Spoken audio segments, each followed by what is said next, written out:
Guys, स्वागत है आपका एक और इंटरेस्टिंग फाइनेंशियल ब्रेकडाउन में। आज हम बात करेंगे एक ऐसी मिस्ट्री की जिसने बहुत सारे रिटेल इन्वेस्टर्स को थोड़ा यहाँ पे परेशान करा हुआ है और शायद आप भी उनमें से एक हो सकते हैं। हम बात कर रहे हैं एलाइड ब्लेंडर्स एंड डिस्टिलर्स की, यानी कि एबीडी की। अब सीन कुछ ऐसा है, कंपनी ने अपनी Q4 FY26 का रिपोर्ट कार्ड दिखाया और रिजल्ट देखकर सब दंग रह गए। सेल्स यानी कि रेवेन्यू बढ़कर 1000 करोड़ के ऊपर निकल गया, लेकिन प्रॉफिट सीधा 48% तक नीचे गिर गया है। सेल बढ़ गई लेकिन प्रॉफिट ऑलमोस्ट आधा हो चुका है। मतलब धंधा तो बढ़ा पर जेब में आने वाला पैसा आधा हो गया। आखिर ये कैसे पॉसिबल है? क्या कंपनी डूब रही है या फिर कहानी में कुछ और बात है? तो चलिए इस मिस्ट्री को हम साथ में मिलके यहाँ पे डिकोड करते हैं। सबसे पहले बात करते हैं गुड न्यूज़ की। एलाइड ब्लेंडर्स का रेवेन्यू 9.3% से बढ़ा है।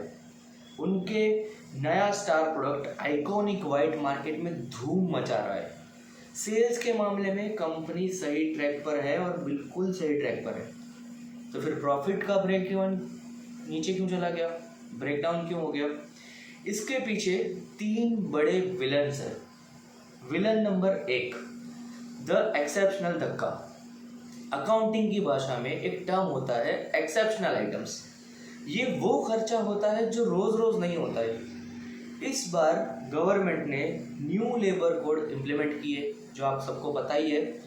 इसकी वजह से एबीडी को अपने एम्प्लॉयज़ के लिए एक मोटी रकम अलग से निकाल के रखनी पड़ी। ये एक वन टाइम खर्चा था पर इसने प्रॉफिट की ऐसी की तैसी कर दी। विलन नंबर 2, ब्याज का बोझ यानी कि फाइनेंशियल कॉस्ट। कंपनी ने ग्रो करने के लिए और नई फैक्ट्रीज लगाने के लिए लोन लिया हुआ है। इस क्वार्टर में इंटरेस्ट रेट्स और बोरोइंग कॉस्ट थोड़े हाई थे। जब आपका इंटरेस्ट बिल बढ़ता है तो सीधा सीधा असर इसका आपका नेट प्रॉफिट के ऊपर पड़ता है और आपका नेट प्रॉफिट डाउन हो जाता है। विलन नंबर 3, स्टेट गवर्नमेंट की पॉलिसीज। लीकर बिजनेस में सरकार सबसे बड़ी बॉस होती है।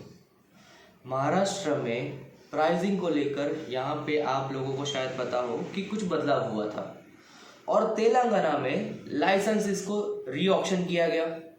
इन सब एडमिनिस्ट्रेटिव चक्करों में बिजनेस थोड़ा सा यहाँ पे इनका डिस्टर्ब हो गया, जिसने मार्जिन के ऊपर भी प्रेशर डाला।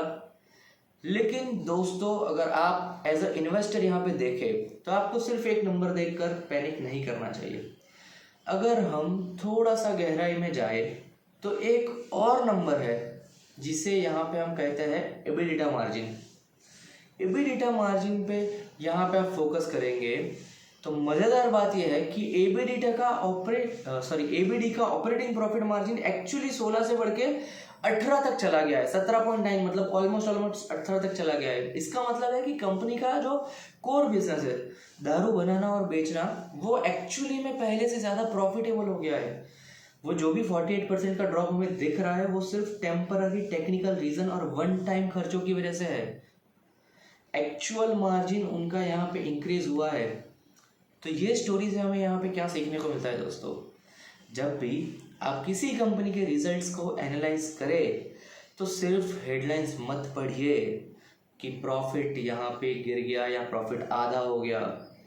आप थोड़ा इसको यहाँ पे ध्यान से देखेंगे तो आपको सही चीज़ में भी गलत चीज़ अगर होगी तो मिल जाएगी और गलत चीज़ में भी अगर सही चीज़ होगी तो मिल जाएगी।